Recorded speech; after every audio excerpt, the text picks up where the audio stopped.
اے لوگو علم والوں سے پوچھو اگر تمہیں علم نہ ہو۔ الحمدللہ رب العالمین والصلاة والسلام علی سید الانبیاء والمرسلین اما بعد فاعوذ باللہ من الشیطان الرجیم بسم اللہ الرحمن الرحیم الصلاة والسلام علیک یا رسول اللہ وعلی آلک واصحابک یا حبیب اللہ الصلاة والسلام علیک یا نبی اللہ وعلی آلک واصحابک یا نور اللہ۔ امیر اہل سنت دامت برکاتہم العالیہ کی مایا ناز تصنیف فیضان سنت کا نیا باب جو حال ہی میں تشریف لایا ہے، آپ زیارت بھی کر لیجئے، نیکی کی دعوت۔ اس کتاب کے ابتدائی صفحات ہی میں ایک فضیلت منقول ہے درود پاک کی۔ پیارے آقا مکی مدنی مصطفیٰ صلی اللہ تعالی علیہ وسلم نے ارشاد فرمایا، مجھ پر درود شریف پڑھو، اللہ عز وجل تم پر رحمت بھیجے گا۔ صلو علی الحبیب صلی اللہ تعالی علی محمد وعلی آلہ وبارک وسلم۔ ماشاءاللہ درود پاک کی فضیلت آپ نے سنی، ساتھ ہی اس کتاب کو خریدنے کی ترغیب بھی پیش کرتا چلوں، بالخصوص مبلغین دعوت اسلامی سے جو متعلقین ہیں، ہر اسلامی بھائی اس کو حاصل کرے اور اپنے گھر میں اس کا درس جاری کریں۔ بہت ہی اہم یہ چیپٹر ہے نیکی کی دعوت کے بارے میں، نیکی کی دعوت کے فضائل، نہ دینے کے نقصانات اور نیکی کی دعوت دینے کے آداب وغیرہ اس کے اندر منقول ہیں۔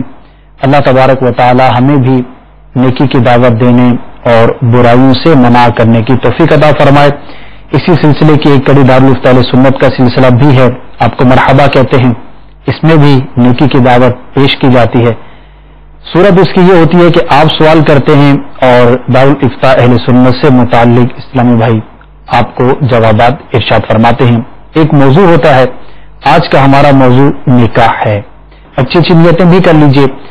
اللہ تبارک و تعالی نے جو ہمیں دین عطا فرمایا ہے، جو ہمیں مذہب عطا فرمایا ہے، اسلام جس کے ہم ماننے والے ہیں، جس کی ہم پیروی کرتے ہیں، پیروی اسی وقت کی جا سکتی ہے جبکہ پیروی کرنے کے احکامات معلوم ہوں۔ جب علم ہوگا تو ہی عمل کرنا ممکن ہوگا، بغیر علم کے عمل کرنا بہت ساری غلطیوں کا امکان رہ جاتا ہے۔ تو علم حاصل کرنے کی نیت کر لیجئے۔ قرآن مجید فرقان حمید میں اللہ تبارک و تعالی نے جو ارشاد فرمایا، فاسألوا اہل ذکر ان کنتم لا تعلمون، اللہ تبارک و تعالی کے اس فرمان پر، جس کا مفہوم ہے کہ تم پوچھو اہل علم سے اگر تمہیں معلوم نہیں، اگر تم نہیں جانتے تو جاننے والوں سے پوچھو۔ تو اس فرمان الہی عز و جل پر عمل کرنے کی نیت کر لیجئے، ورنہ بعضوں کا ایسا بھی ہوتا ہے کہ سامنے والے کا امتحان لینے کے لیے بھی سائل سوال کرتا ہے کہ دیکھتے ہیں ان کو جواب آتا ہے یا نہیں، یا تعجب کے لیے سوال کیا جاتا ہے، پتہ نہیں اس کا کیا جواب ملے گا، یا ویسے ہی چلو میری آواز آنور ہو جائے گی، 4 لوگوں کو بتاؤں گا کہ میری کال چلی تھی، یہ بھی نیت ہو سکتی ہے۔ اسی طرح سے بعض اوقات اس لیے بھی سوال کرتے ہیں کہ محظوظ ہوں گے، کوئی عجیب و غریب قسم کا سوال کر لیا، تو یاد رکھیے جب اچھی نیت نہیں ہوگی تو ثواب بھی نہیں ملے گا۔ علم حاصل کرنے کی نیت ہو، طالب علم بن کر سوال کریں گے تو انشاءاللہ عز و جل اس کا ثواب بھی ضرور پائیں گے، ورنہ جیسی نیت ویسا اس کا نتیجہ۔ اللہ تبارک و تعالی ہم سب کو اپنی نیتوں کی اصلاح کرنے کی توفیق عطا فرمائے۔ الحمدللہ امیر اہل سنت دامت برکاتہم العالیہ نے جو ہمیں مدنی انعامات عطا فرمائے، تو ان میں سب سے پہلا مدنی انعام نیت کے بارے میں ہے کہ نیت ہی درست نہیں ہوگی تو پھر عمل ہمیں کیا فائدہ پہنچائے گا۔ انشاءاللہ عز و جل دعوت اسلامی کے مدنی ماحول سے وابستہ رہیں گے، مدنی چینل دیکھنے کا معمول رہے گا، تو جہاں دیگر علوم ہمیں حاصل ہوں گے، علمی نیت کے بارے میں بھی بہت ساری معلومات ہمیں حاصل ہوں گی انشاءاللہ عز و جل۔ نکاح ایک بہت ہی اہم معاملہ ہے، دنیا کے تقریباً ادیان کے اندر اس کا اپنا اپنا طریقہ کار ہے، اپنا ایک انداز ہے۔ ایک مسلمان کا انداز جس طرح دیگر معاملات میں غیروں سے جدا ہوتا ہے، اسی طرح نکاح کے معاملے میں بھی اس کو احکامات عطا کیے گئے ہیں۔ اس اہم دینی فریضے کو، اس اہم اسلام کا ایک باب ہے، اس کو سمجھنا بہت ضروری ہے، ورنہ یہ ایک ایسا عمل ہے کہ جس سے تقریباً ہر شخص کا واسطہ رہتا ہے، پڑتا ہے۔ بالغ ہونے کے بعد، عموماً بالغ ہونے کے بعد ہی نکاح کی ترکیب ہوتی ہے۔ تو جب بندہ نکاح کرنا چاہے، نکاح کرنے کا ارادہ ہو، تو اسے ضروری ہے، لازم ہے کہ اس سے متعلق احکامات بھی وہ سیکھ لے۔ افسوس کے ساتھ جس طرح دیگر معاملات کے اندر لا علمی، جہالت وغیرہ ہمارے ہاں بکثرت پائی جاتی ہے، اسی طرح نکاح کے معاملے میں بھی کچھ ایسا ہی معاملہ ہے۔ ہم نے جو بڑوں سے دیکھا، جو ہمارے کلچر کے اندر چلتا آ رہا ہے، اسی طریقے کے مطابق ہم نے ایک تقریب کا اہتمام کیا، نکاح کر لیا۔ اس کے اندر کیا سنتیں، کیا آداب ہونا چاہیے، کس طرح سے کرنا چاہیے۔ بعض اوقات ایسی غلطیاں بھی ہو جاتی ہیں تو نکاح ہی نہیں ہوتا۔ تو انشاءاللہ عز و جل اس سلسلے کو اول تاخیر آپ توجہ کے ساتھ سنیں گے تو نکاح جیسے اہم فریضے سے متعلق آپ کو احکامات سیکھنے کا موقع ملے گا۔ وہ سب سے پہلے میں یہ چاہوں گا کہ ہمارے مدنی چینل کے ناظرین کو اسلام میں نکاح کی کیا اہمیت ہے، قرآن و حدیث کی روشنی میں اس کے کچھ فضائل یا بنیادی احکامات، اس کی کس حد تک ترغیب ہے، اس سے متعلق اگر کچھ معلومات ارشاد ہو جائیں۔ بسم اللہ الرحمن الرحیم۔ اسلام میں نکاح کی بہت بڑی اہمیت ہے، اور نکاح اس عقد کو کہتے ہیں کہ جس کے ذریعے مرد اور عورت میں ازدواجی تعلقات جو ہوتے ہیں وہ قائم ہو جائیں، شرعی طریقے سے وہ جائز ہو جائے۔ اور اس کا مقصد جیسے احادیث میں فرمایا گیا کہ نوجوانوں اگر تم نکاح کی استطاعت رکھتے ہو تو نکاح کرو، کیونکہ یہ بدنگاہی سے، غیر عورتوں کی طرف نظر کرنے سے بچاتا ہے اور آدمی برائی کی طرف جانے سے بچتا ہے۔ تو فرمایا تم میں سے نکاح کی قدرت رکھتا ہو وہ نکاح کرے۔ قرآن مجید نے بھی فرمایا کہ فانکحوا ما طاب لکم من النساء مثنی وثلاث ورباع، کہ نکاح کرو جو تمہیں پسند آئے، دو دو، تین تین یا چار چار۔ تو آگے فرمایا اگر تمہیں یہ ہو کہ تم اگر ایک سے زیادہ شادیاں کرتے ہو اور ان کے درمیان اگر تم عدل نہیں کر سکتے، فرمایا فواحدہ، تو پھر ایک ہی نکاح کرو۔ شریعت نے ایک قید لگائی ہے عدل و انصاف، دونوں بیویوں کے درمیان عدل و انصاف کرنا جو فی زمانہ بہت کم دیکھا گیا، بہت کم پایا جاتا ہے۔ تو شریعت اس چیز کو ناجائز منع کرتی ہے، فرماتی ہے اگر ایسا معاملہ ہے تو اس کے لیے ایک سے زیادہ بیویاں رکھنا حرام ہے، ایک ہی وہ رکھے اور اس کے جو حقوق ہیں، بیوی کے جو حقوق ہیں وہ کما حقوق وہ بجا لائے۔ اور عورت سے نکاح اس مقصد کے لیے نہ کرے، مال کے لیے یا نسب کی وجہ سے، بلکہ فرمایا گیا کہ عورت سے نکاح دین کی وجہ سے کرو۔ ماشاءاللہ، یہ نیت ہونی چاہیے، یہاں بھی نیت کا بیان کیا گیا کہ اگر یہ نیت ہوگی کہ عورت مالدار ہے میں اس سے نکاح کروں، فرمایا حدیث ہے وہ محتاج ہو جائے گا۔ یا اللہ، نسب کی حسب کی وجہ سے اگر وہ نکاح کرے گا اللہ تعالیٰ اس کو ذلیل کرے گا۔ تو فرمایا کہ دین اور تقوی کی وجہ سے عورت جو ہے وہ زیادہ متقی پرہیزگار ہو، ایسی عورت سے نکاح کرے۔ ماشاءاللہ ماشاءاللہ، تو آپ نے نیتیں بھی بیان فرمائی، اور بڑی یہ عبرت والی بات ہے جو ابھی ہم نے سنی کہ جو عورت سے فقط اس کے مال کی وجہ سے نکاح کرے تو محتاج ہو جائے گا، اس کے نسب کی وجہ سے بڑے خاندان کی لڑکی ہے، میری ذرا ٹھاٹ باٹ بن جائے گی تو ذلیل و رسوا ہوگا۔ شاید ہمارے معاشرے کے اندر یہ جو دونوں بیماریاں، محتاجی، ذلت اور رسوائی، عام طور پر پائی جاتی ہے، ہو سکتا ہے کہ بہت سو کے ساتھ یہ معاملہ اسی وجہ سے ہوتا ہے، کیونکہ واقعی آپ بھی معاشرے میں رہتے ہیں، جب بھی نکاح کا معاملہ ہوتا ہے گھر والے عورت تلاش کرنے کے لیے تگدو شروع کرتے ہیں تو اس میں جن چیزوں کو دیکھا جاتا ہے، لحاظ کیا جاتا ہے، تو اس کے اندر شاید دین کو آخری نمبر پر دیکھا جاتا ہے اور اس پر سب سے زیادہ کمپرومائز بھی کر دیا جاتا ہے۔ مالدار ہے عورت تو دیندار ہے نہیں ہے تھوڑا بہت دیکھ لیا، عمومی طور پر جو چند چیزیں لوگوں کے ذہنوں میں ہوتی ہیں کہ بظاہر بد چلن نہ ہو، ایسی کوئی فاحشہ نہ ہو، چند چیزیں دے کر اور اسی کو مکمل دینداری سمجھ کر باقی سب چیزیں قربان کر کے فقط اس کے مالداری کو پیش نظر رکھتے ہوئے نکاح کر لیا جاتا ہے، تو آپ نے سنا کہ اس بری نیت کی وجہ سے دنیا میں بھی بندہ ذلت کا شکار ہو سکتا ہے۔ اللہ تعالیٰ ہمیں نیتوں کی اصلاح نصیب فرمائے۔ کالز کا سلسلہ جو ہے وہ شروع ہو چکا ہے، آئیے آپ کی کالز کو شامل کیے دیتے ہیں۔ صلو علی الحبیب صلی اللہ تعالی علی محمد صلی اللہ۔ میں محمود علی بول رہا ہوں اقبال نگر سے۔ میں نے یہ پوچھنا ہے کہ کس لڑکی سے نکاح جائز ہے؟ محمود علی بھائی، انشاءاللہ آپ کے سوال کا جواب دیتے ہیں۔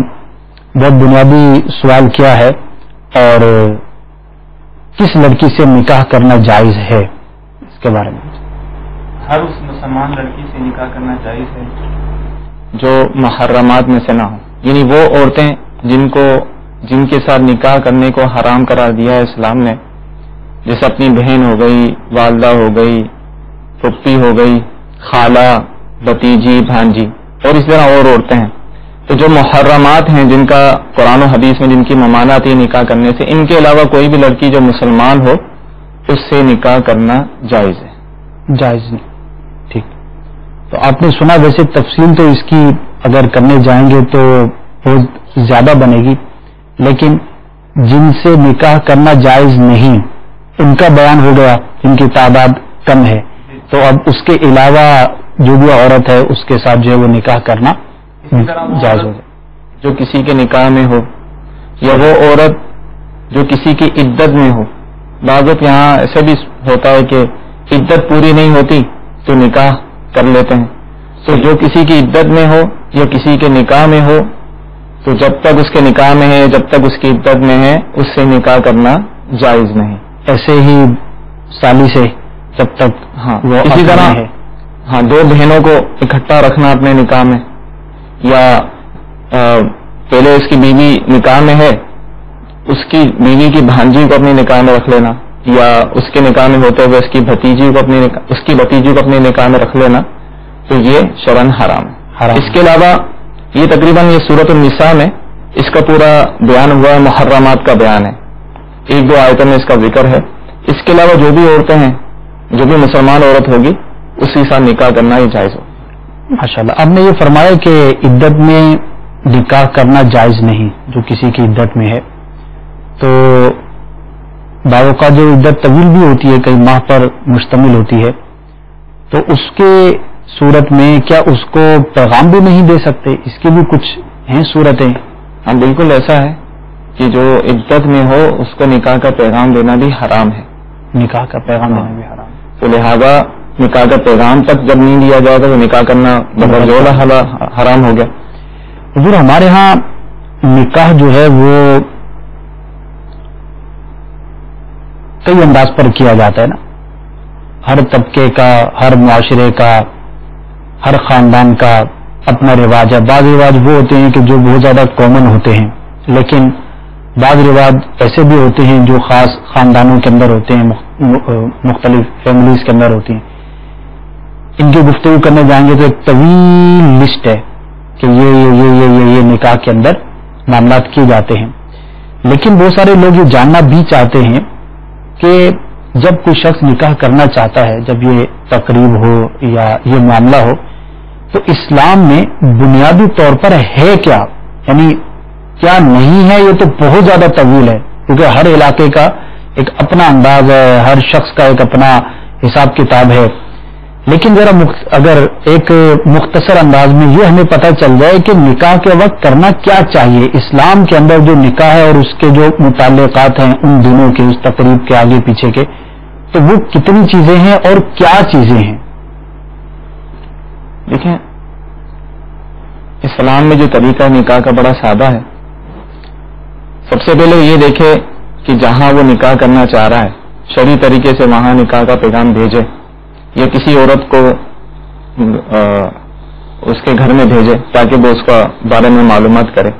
یہ سارے طریقے ہو جائیں، جب نکاح کا تعین ہو جائے، سب کچھ ہو جائے، تو اس کے بعد جب نکاح کا تاریخ مقرر کی جائے، نکاح جب منعقد ہو، تو نکاح تو شرعاً تو اس کو کہتے ہیں کہ گواہوں کی موجودگی میں ایجاب و قبول ہو، گواہوں کی موجودگی میں ایجاب و قبول کیا جائے شرعی طریقے سے. رہا اس میں جہیز کا معاملہ تو جہیز بھی اسلام میں شرط نہیں ہے.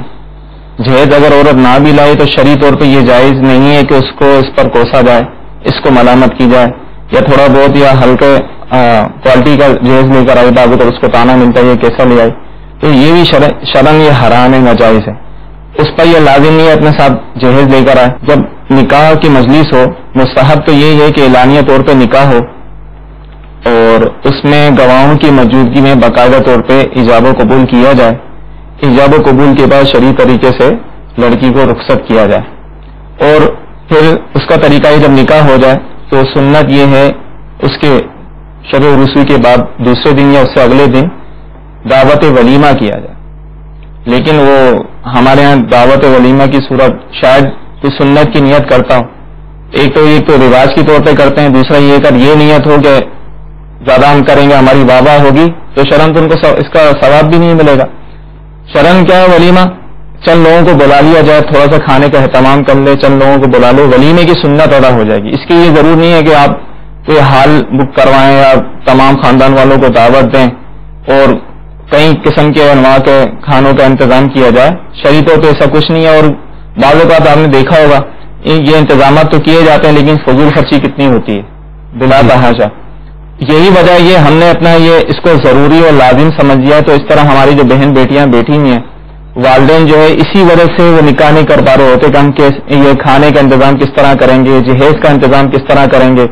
تو بیچاری جو وہ بہن بیٹیاں ہماری اسی طرح بغیر نکاح کے رہ جاتی ہیں. تو ہمارے والدین کو بھی چاہیے کہ بجائے اس انتظار کے کہ ہمیں کوئی اچھے سے اچھا رشتہ ملے، کیونکہ ابھی میرے ذہن میں ایک حدیث پاک آپ بیان کر رہے تھے آئی تھی، فرمایا گیا کہ جب لڑکا بالغ ہو جائے تو اس کو فوراً نکاح کر دیا جائے. اگر وہ اس کے بعد گناہ میں مبتلا ہو گیا تو اس میں قصوروار اس کا باپ بھی ہوگا.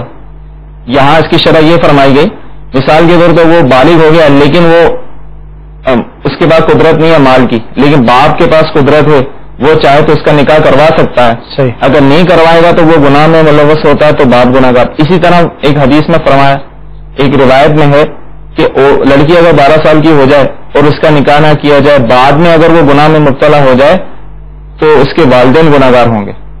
تو یہ اس کی شرح میں یہ فرمایا گیا جب لڑکی بالغ ہو جائے تو اس کا کف مل گیا تو فوراً اس کا نکاح کر لیا جائے. اس انتظار میں نہیں کہ اچھے سے اچھا یہ زیادہ مالدار جو رشتہ ملے، بس کف مل گیا. کف مطلب برابری کا، یعنی ذات نسب پیشے کے ہر اعتبار سے لڑکی سے وہ اعلیٰ ہے. کف میں اگر وہ اس کی برابری کا ہے تو اس کے ساتھ فوراً نکاح کر دیا جائے، اس میں تاخیر نہ کی، بلا وجہ تاخیر نہ کی جائے. ماشاءاللہ کتنا خوبصورت ہے ہمارا دین، کتنا خوبصورت ہے ہمارا اسلام کہ نکاح سے متعلق ہمیں جو معلومات ملی، کتنا ایک سادہ سی یہ تقریب ہے، سادہ سا ایک انداز ہے، لیکن ہماری ہی بنائی ہوئی روایتوں کی وجہ سے، ہماری ہی بنائی ہوئی جو ہے وہ رسومات کی وجہ سے آج ہم ہی دشواریوں کا شکار ہیں. اور یہ ایک ایسی چیز ہے، ایک ایسا موضوع ہے کہ معاشرے کا تقریباً ہر سمجھدار شخص اسے سمجھ سکتا ہے، محسوس کر سکتا ہے، لیکن بس چونکہ ہمارے اندر وہ ہمت نہیں، شاید ہمارے اندر وہ جذبہ نہیں، ہم معاشرے کا سامنا کرنے سے گھبراتے ہیں، لوگوں کی مروت کرتے ہیں، یا ہمارا قلب ہی بیمار ہے کہ ہم اس کلچر سے، اس نظام سے اپنے آپ کو باہر نکال نہیں پاتے. ایسی تکلیف ہے گویا کہ اپنے ہاتھوں اپنے پاؤں پر کلہاڑی مارے جا رہے ہیں، ڈر سے بھی چلا رہے ہیں لیکن ضربے بھی لگائے جا رہے ہیں. بہرحال جن سے بن پڑے، جن سے ہو سکے، خصوصاً جو خاندانوں کے بڑے ہوتے ہیں، برادریوں کے جو بڑے ہوتے ہیں، ان سے میں بالخصوص عرض کروں گا مگر چینل کے توسل سے کہ بالخصوص جن کی سنی جاتی ہے، جن کی مانی جاتی ہے، جو کہ اپنے خاندان کے اندر کچھ نہ کچھ اثر و رسوخ رکھتے ہیں، عموماً ایسے معاملات انہی سے مشاورت کے بعد ہی طے کیے جاتے ہیں.